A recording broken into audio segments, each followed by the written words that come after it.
Hello students, good morning. How are you all? We are reading with a new chapter in economics, chapter number 7, Indian economy, right? Indian economy का chapter है, उसमें सबसे पहला जो topic है वो है इंट्रोडक्शन। इंट्रोडक्शन यानी उसमें दिया हुआ है कि इंडियन इकोनॉमी क्या होता है। हम ओवरव्यू देख लेते हैं कि हमारी इकोनॉमी सिस्टम कैसे चल रही है। India is a country of rich cultural diversity. It is the largest democracy in the world demonstrating unity among the diversity of various languages, caste, creed, religious, cultures, tradition and so on. Thus, India has a unique identity. Why India is having a unique identity? Unique is a different identity. Because India एक ऐसी country है जहाँ पे आपको क्या दिखेगा, आप देखेंगे different caste, languages, creed, religious, culture, tradition, जो इंसान या पॉपुलेशन है वो सब डिफरेंट कल्चर या कास्ट या ट्रेडिशन फॉलो करते हैं। India was named Bharat in the ancient time after the name of son of king Dushyant and his queen Shakuntala. India का पहला जो नाम था it was Bharat and it was why this name was given. This name was given from the son of King Dushyant and his queen Shakuntala. Then country was extremely prosperous and known for its agriculture, tradition, craft and trade, which attracted many foreigners for the purpose of trade. ये हमारी country में क्या होता था, extremely prosperous in the sense उसके पास बहुत ज़्यादा अब्यूडेंस level में, ह्यूज लेवल में कौन सी चीज़ें थी, एग्रीकल्चर, ट्रेडिशनल, क्राफ्ट, ट्रेड, ये सारी चीज़ें हैं। तो क्या करते थे सारे फॉरेनर कंट्रीज जो होती थी, they were getting attract towards India to do the trade. Trading करने के लिए इंडिया बेस्ट प्लेस माना जाता था। However the foreigners who came for the trade started ruling over us in order to exploit our rich resource, and thus they ruined our ancient economic and cultural heritage both. वो जब इस हिसाब से आए थे हमारी कंट्री में trading purpose, but slowly and gradually foreigners country what they started ruling on us. उन्होंने रूल करना स्टार्ट कर दिया और एक्सप्लॉयटेशन हो गया। एक्सप्लॉयटेशन यानी हमारे जो रिसोर्स थे वो मैक्सिमम वे में यूज़ होने लगे, इवन अनइक्वली यूज़ होने लगे। जितने भी नेचुरल रिसोर्स थे हमारे पास, नेचुरल रिसोर्स एग्रीकल्चर, वाटर है, लैंड है, ये सारे नेचुरल रिसोर्स हैं। Between 1526 to 1858, that is between the 16th to the 19th century, the Mughals ruled the entire nation or some regions besides the French and Portuguese, and the Dutch also ruled over some parts of some time. कितनी century तक बताया है? 16 to 19th century almost. हमारे country के कुछ parts में किन्होंने rule किया है? मुगल्स, डच, पोर्टुगीज, इन लोगों ने हमारी कंट्री पे रूल किया था इतनी सेंचुरी, ये time period. And finally the British established their rule over India almost from 1757 to 1947। Huge period of time they have ruled on India. 1757 to 1947, the British was considered as the highest military man and with the colonized people ruling on the India. The period from 1757 to 1858, known as a period of East India Company Raj or rule, as this company of British origin came here to trade, but also established its rule, and later from 1858 till the midnight of 14th August 1947. The British established its government in India. क्या कौन सा period कहा जाता था, कौन से तक? तो 1757 से 1858 तक का जो टाइम पीरियड था वो कहा जाता था ब्रिटिश का जो ईस्ट इंडिया कंपनी राज, यानी उसी कंपनी ब्रिटिश ने जो एस्टेब्लिश की थी कंपनी, उसी का रूलिंग चलता था इंडिया पे। कब तक ये चला हुआ? 14 अगस्त की कितनी आधी रात तक 1947 में। फिर 15 अगस्त 1947 से हमारा देश क्या हुआ? नेशनलाइज हो गया, इंडिपेंडेंट हो गया, राइट। ये इंडिया की जो हिस्ट्री है वो है इंडियन इकोनॉमी में। उसके बाद का जो टॉपिक है एंशिएंट इंडिया, जो आपके सिलेबस में नहीं है। उसके बाद है नेशनल इनकम और इकोनॉमिक प्रॉस्पेरिटी, वो टॉपिक देखते हैं।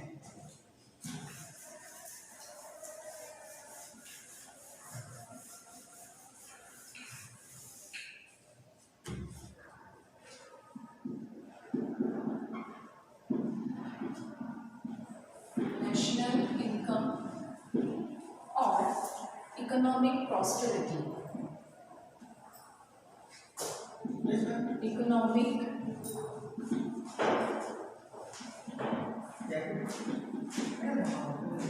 prosperity. According to the historian Angus Madison, a British economist, जो था, India was extremely prosperous with a share of 25% of world's wealth during the time of Maurya dynasty. During this time, most region of geographical area of present India were under the one rule. India के पास क्या कहते हैं, सबसे ज़्यादा जो 25% of world की wealth थी वो इतना सारा उनके पास था, इंडिया प्रॉस्परस था, इतना सारा नेचुरल रिसोर्स में भी और इकोनॉमिक वे में। क्यों इकोनॉमिक वे में? क्योंकि पैसे बहुत ज़्यादा आते थे, ट्रेडिंग, हमारे पास जो एग्रीकल्चर प्रोडक्ट थे, ट्रेडिशनल क्राफ्ट, हैंडमेड प्रोडक्ट थे, वो ज़्यादा से ज़्यादा हमारे कंट्री में बनते थे और सेल होते थे, राइट। पता है उसमें during the Mughal rule Indian commanded almost 90% of the wealth of Southern Asian region and high taxes and excise were also generated. During the rule of Aurangzeb around 1700 AD, the national income of India was 10 crore pounds. Actually, the foreigner came to India for her wages only. हमारे पास इतने सारे पैसे थे पूरे world में, कोई country के पास उतना वेल्थ नहीं था, उतना वेल्थ इंडिया के पास करोड़्स ऑफ रुपीस में सबसे हाईएस्ट पैसे थे।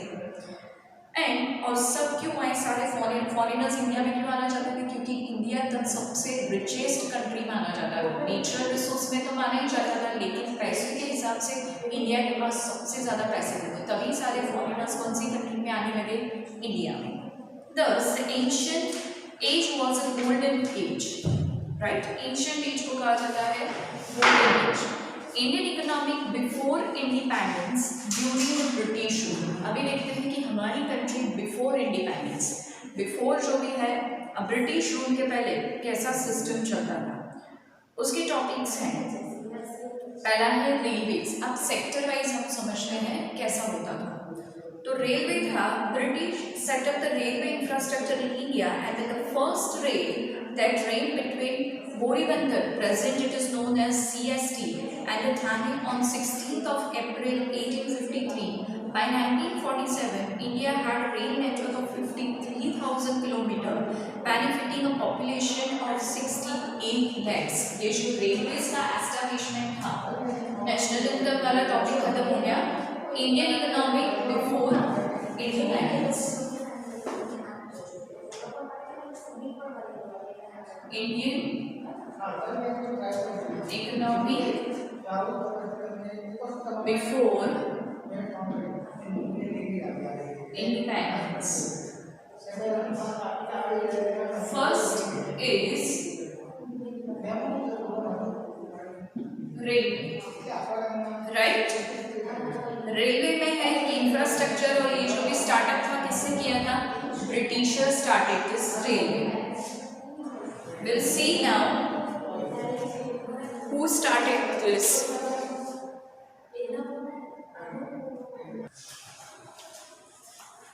Railway, this was started by Britishers. In which year it was started? It was started in the year of 1853.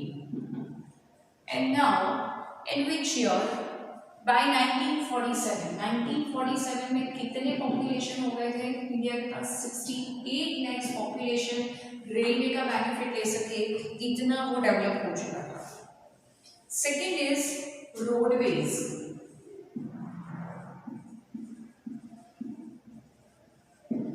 Roadways है, the British also created a good length of roads in India. They set up the Public Works Department (PWD), under which significant basic utilities were created, and by the end of 19th century there were a total 278,420 kilometers of roads, which increased to 447,105 by 1943, of which 32% were concrete roads and 68 were the कच्चा roads। बता रहे थे कि roadways का जो kilometres था पहले कितना हमने बनाया था? रोड नेटवर्क 2,78,420 किलोमीटर्स था, but in the year of 1943 उसमें हो गया 4,47,105 किलोमीटर्स।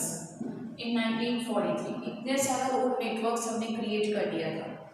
एंड उसने बताया उसके बाद कि 32% of the roads were concrete in a sense which was very good, strong roads were made, pakka roads, and among them 68% were not concrete, which is considered as kacha roads. और जो department में काम करता था roads के ऊपर उनको उन्होंने नाम दे दिया PWD, public works department. Third है bank.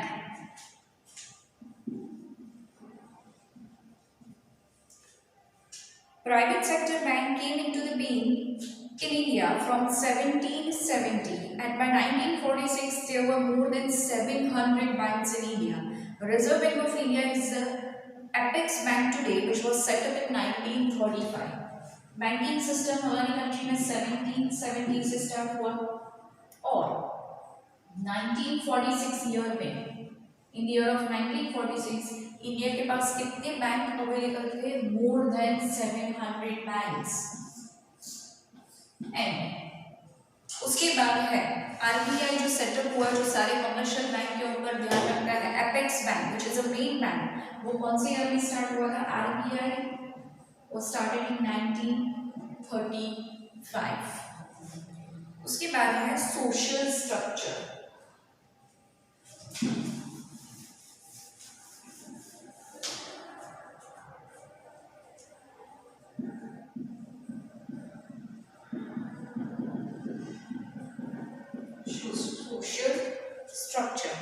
Certain wrong social practices were abolished during the British rule. For example, prevention of female infanticides, sati pratha, etc.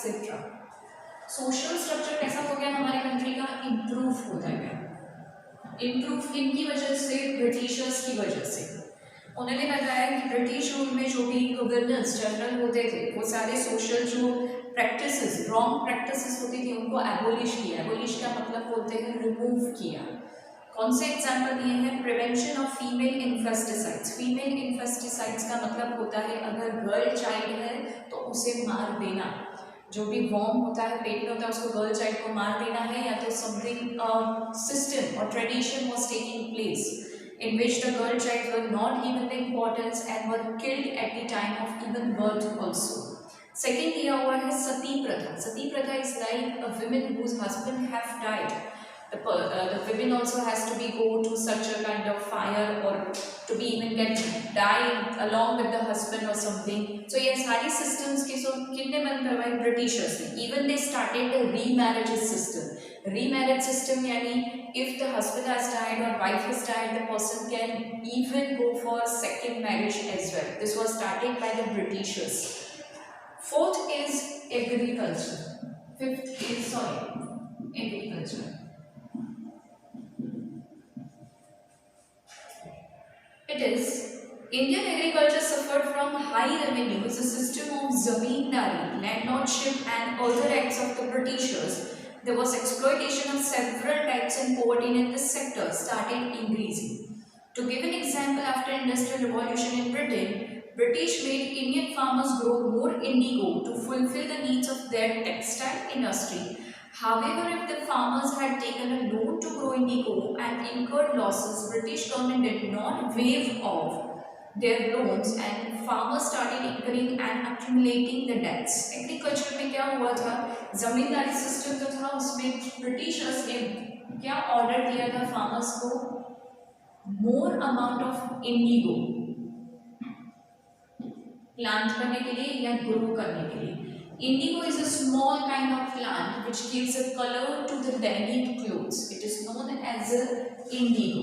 जो प्लांट में से ब्लू कलर निकलता है जिससे हम देख सकते हैं nowadays we are wearing the denim jeans. This color comes from which plant? Indigo plant. तो कौन सी इंडस्ट्री में यूज होता है? Textile industry. तो ब्रिटिशर्स को जब भी टेक्सटाइल इंडस्ट्री से ज़्यादा पैसे कमाने हैं तो फार्मर्स के ऊपर उन्होंने प्रेशर किया कि more and more amount of Indigo आपको ग्रो करना है। आपके पास पैसे नहीं है तो हम आपको लोन देंगे। वो पैसे नहीं देते थे, वो हमें लोन देते थे और उसका रेट ऑफ इंटरेस्ट सबसे ज़्यादा रखते थे। जिससे वो फार्मर तो धीरे धीरे इसमें डूब जाएगा, डेट। डेट यानी वो लॉसेस में चला जाएगा, उसके पास पैसे नहीं रहेंगे, राइट। तो उससे क्या होते थे, फार्मर्स को इंटरेस्ट चला गया growing, cultivation and crop system से। तो ये लोन से उन्होंने क्या करना है, इंडिगो ग्रो करना है, ज़्यादा से ज़्यादा ब्रिटिशर्स की टेक्सटाइल इंडस्ट्रीज को सेल आउट करना है। और जब भी अगर वो लोन पे नहीं कर पाते तो Britishers never ever wave of. Wave of का मतलब होता है कि भूल जाना या माफ करना। उनके लोन कभी भी माफ नहीं होते थे हमारे फार्मर्स के। उसके बाद है लैंड रेवेन्यू।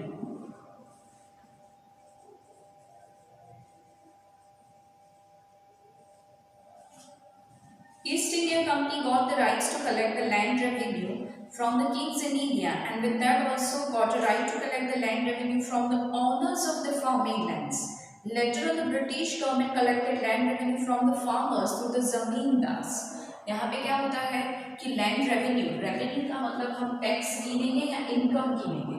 लैंड रेवेन्यू आपको देना पड़ेगा, कौन देता है, तो जिसकी जमीन है, तो लैंड ऑनर है, ऑनर यानी जो जिसकी जमीन है उसे पैसे देने हैं एज अ रूल। लेकिन ब्रिटिशर्स ने स्टार्ट क्या किया, फार्मर्स से भी वो लोग पैसे लेने लगे कि फार्मर्स अगर उसके ऊपर क्रॉपिंग या ग्रो कर रहे हैं तो उनसे भी हम लैंड रेवेन्यू लेंगे। Then the government punished the farmers who failed to give the revenue by confiscating their land, by charging fines and so on. Confiscation is new word है। Land revenues were as high as a half of the produce of the farmer. Confiscation।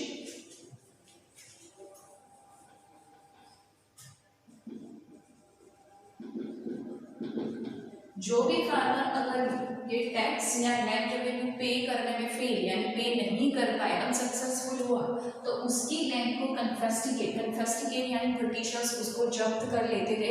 वो अपने ऊपर ये सारी ownership ले लेते थे और जब तक वो इंसान पे ना करे पैसे तब तक उस लैंड का यूटिलाइज नहीं कर सकता है। तो लैंड रेवेन्यू ब्रिटिशर्स ने टू टाइप से लिए। उन्होंने लैंड ऑनर्स से भी लेना स्टार्ट किया, उन्होंने फार्मर्स से भी पैसे लेने स्टार्ट कर दिए। Then high rates of taxes. According to the Dadabhai Naoroji's calculation in 1876, the rich paid about 8% of national income as tax, while the Indians who were poor were made to pay the 15% of the national income as their tax. The tax system जो था वो rich people के लिए अलग और poor people के लिए अलग। नेशनल इनकम के 8% जो होता था, 8% टैक्स उनका, high rate of tax.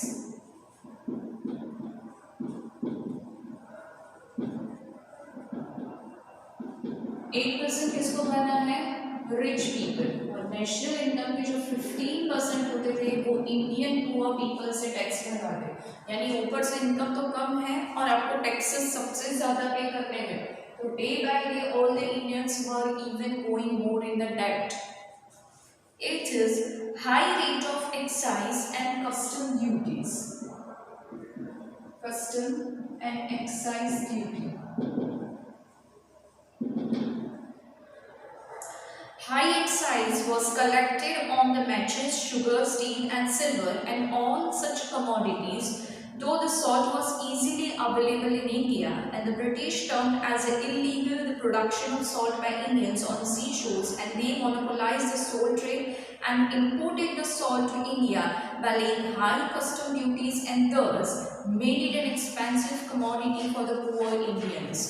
Salt production जो सी शोर पे होता था उसको उन्होंने इलीगल माना, क्योंकि सॉल्ट वो कैसा कमोडिटी है, फ्री ऑफ कॉस्ट अवेलेबल था। लेकिन ब्रिटिशर्स ने बोला कि सॉल्ट प्रोडक्शन जो आप सी शोर एरिया पे करते हैं वो इलीगल है, इसलिए उन्होंने दूसरी कंट्री या स्टेट से सॉल्ट मंगवाना शुरू किया। और सॉल्ट मंगवाया, वो क्या किया, इंडियन पीपल को उन्होंने सबसे हाई प्राइस में सेल किया। To protest against high excise duty on the salt, Gandhiji started the salt satyagraha with the Dandi March, and high duties up to the 15% were imposed on the cotton clothes exported from India, so that Indian cotton industry received a setback. उन्होंने सबसे ज़्यादा taxes किस पे लगाए, cotton export पे, जो industry Indian industry को cotton clothes export करने हैं, हमारी कंट्री से दूसरी कंट्री में भेजने हैं, तो सबसे ज़्यादा 15% ऑफ कस्टम ड्यूटी उसको पे करना पड़ेगा, तब जाके वो एक्सपोर्ट कर सकते हैं, राइट। ये यानी सबसे बड़ा सेटबैक हुआ, सेटबैक इन द सेंस सबसे बड़ी लिमिटेशन। इससे क्या हुआ, सारी इंडस्ट्रीज धीरे धीरे कोलैप्स होने लगी। Whereas the cotton cloth imports from Manchester in England came to the India at much lower import tariff यानी tax of only about 2.5%. उसके सामने cotton import जो था वो इतना सस्ता कर दिया, सिर्फ कितना टैक्स लगाया, 2.5% टैक्स, टैरिफ यानी टैक्सेस। तो यानी अब इंसान क्या करेगा, एक्सपोर्ट प्रोडक्ट या एक्सपोर्ट करने से ज़्यादा जो इम्पोर्टेड प्रोडक्ट है, जो इम्पोर्ट हो रहा है हमारी कंट्री में सबसे सस्ते दाम में, वही परचेज करने का ट्राई करेगा। British wanted to export India's long staple cotton to the England and sell it in the manufactured clothes in India. Britishers को क्या चाहिए था, इंडिया का जो भी longest staple cotton cloth, staple in the sense की majorly available cotton था, वो इंग्लैंड में उसे एक्सपोर्ट करना था और sell it in the manufactured clothes in the India. Thus, Indians' raw material were exploited so that British industry could thrive at the cost of Indian industry. यानी क्या होता था, इंग्लैंड इंडस्ट्रीज प्रॉफिट अर्न करती थी, लेकिन British industries इसके लिए because of Indian industry की वजह से, क्योंकि इंडियन प्रोडक्ट अगर महंगा कर देंगे तब जाके वो कौन सा प्रोडक्ट परचेज करेंगे, England product. Then comes industrial policy.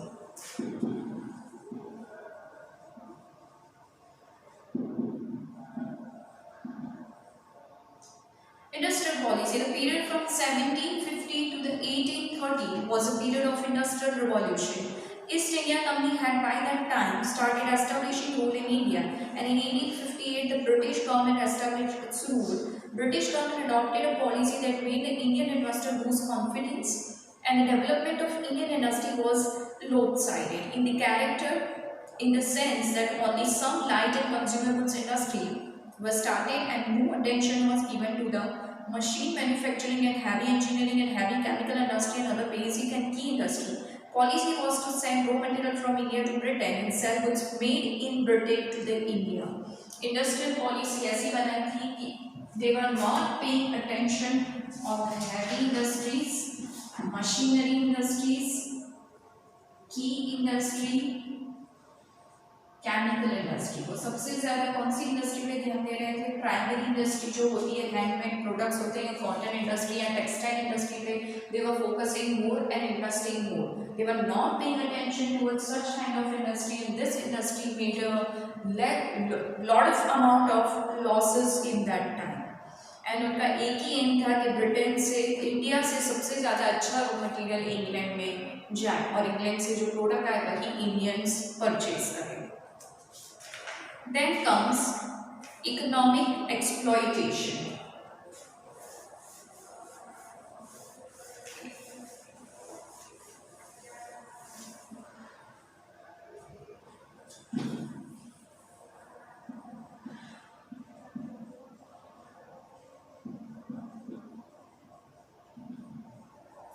Economic exploitations. In order to benefit their own economy, the East India Company and later the British government adopted a policy which exploited Indian resource and promoted British industry. Indian agriculture was also exploited by higher land revenues. Economic exploitations यानी they were focusing only the development of England industries. और सबसे ज़्यादा losses कौन सी industry को हो रहे थे, Indian. और उन्होंने पॉलिसीज ऐसी बनाई, रूल्स रेगुलेशंस ऐसे बनाए जिससे ज़्यादा क्या हुआ, इंडियन इंडस्ट्रीज मैन्युफैक्चर ऑनर्स थे उनको सबसे ज़्यादा लॉसेस हुए और प्रॉफिट सबसे ज़्यादा इंग्लैंड इंडस्ट्री या इंग्लैंड ऑनर्स को होने लगे, राइट। इवन नेचुरल रिसोर्सेज जो भी थे वो इंडिया के सबसे ज़्यादा यूटिलाइज हुए और प्रॉफिट किनको मिला, इंग्लैंड इंडस्ट्रीज को। Then exploitation of artisans, exploitation of artisans.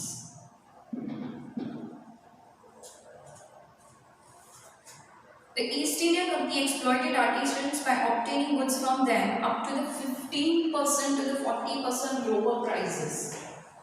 15 से 40% की लोअर प्राइसेस से उन्हें परचेज करना, किनसे? आर्टिशन से, and sold them in the world at the high price and made high profit. And besides, after the British government rule, they started selling in the Indian cheap goods manufactured in England and growing the small scale industry of India.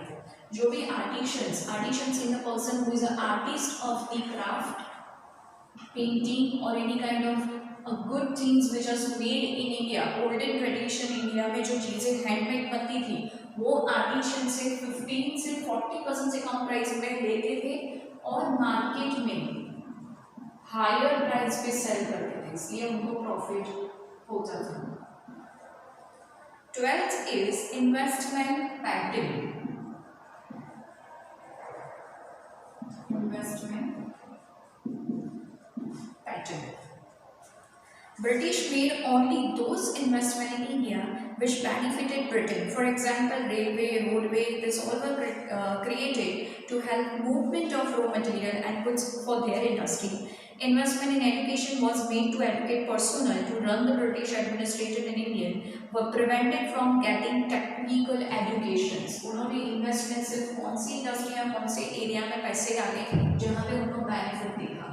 Railways and roadways. Railways and roadways का भी उन्होंने क्यों start किया? Because उनको raw material India से Britain तक लेके जाना था, तो इनके लिए उन्होंने रेलवेज एंड रोडवेज का नेटवर्क क्रिएट किया और ये रेलवे ट्रैक्स डलवाई। और एजुकेशन में सबसे ज़्यादा इन्वेस्टमेंट किया, ऊपर से इंडियन स्टूडेंट्स जो है उनको उन्होंने टेक्निकल एजुकेशन देने से मना कर दिया, क्योंकि अगर वो भी टेक्निकल एजुकेशन लेंगे तो हमारे जैसे ब्रिटिशर्स जैसे वो भी स्मार्ट हो जाएंगे। They started colleges for medicine and civil engineering in India for their benefit only. They needed civil engineers for the public work department in India and Britain. They did not promote the studies in science and technology in India. Thus, they made a selective investment in India. उन्होंने कौन सी colleges start की? Civil engineering and medicine. Medicine is generally for the public health department और hospital के लिए, लेकिन civil engineer उनको क्यों चाहिए था? क्योंकि उनको जो पब्लिक डिपार्टमेंट्स हैं रोड एंड रेलवेज के लिए, उनके लिए इंजीनियरिंग के लिए जरूरत थी, तभी उन्होंने ये स्टडी स्टार्ट की। And civil engineering is a study of generally to establish और construct the buildings, roads and bridges, उनके लिए जो स्टडी की जाती है उनको सिविल इंजीनियरिंग कहते हैं। Then payment burden.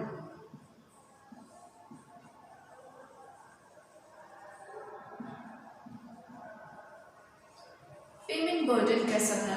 Various payment were made to British from Indians' income beside huge salaries of British personnel. Personnel का मतलब यहाँ पे हमें employee या person समझना है, personal नहीं है, this is personnel. This includes home charges. There was a huge amount of money which India paid towards administration, maintenance of the army, war expense, pension to the retired office, and other expense occurred by Britain towards maintenance of her colony. These were known as home charges and were paid for almost entirely by the India. अगर British यहाँ पे रहते थे तो उनके army, war expense, pensions of the retired person, सारा पैसा कौन देता था? Indians were paying such money to the Britishers. उससे क्या हुआ? इंडियंस का पेमेंट बर्डन बढ़ गया और ब्रिटिशर्स अच्छे से वो रहते थे और अपने जितना भी पैसे या सैलरी लगता था सारे इंडियंस पे करते थे। उन चार्जेस को हम कहते थे होम चार्जेस। वो क्यों होम चार्जेस कहते थे? क्योंकि उनके वॉर, इवन उनके जो घर, आर्मी, पेंशन सब चलाने के लिए जो मेंटेनेंस या एडमिनिस्ट्रेशन एक्सपेंस होता था वो इंडियन ही पे करते थे, तो इंडियंस के ऊपर पेमेंट उन्होंने सबसे ज़्यादा बढ़ा दिया। ये स्टोरी हमने देखी इंडियन इकोनॉमी बिफोर इंडिपेंडेंस। हम नेक्स्ट वीडियो में जो देखेंगे वो देखेंगे Indian economy after independence, right. और उसके बाद जो टॉपिक रहता है लास्ट है वो है characteristics of India as a developing economy, right.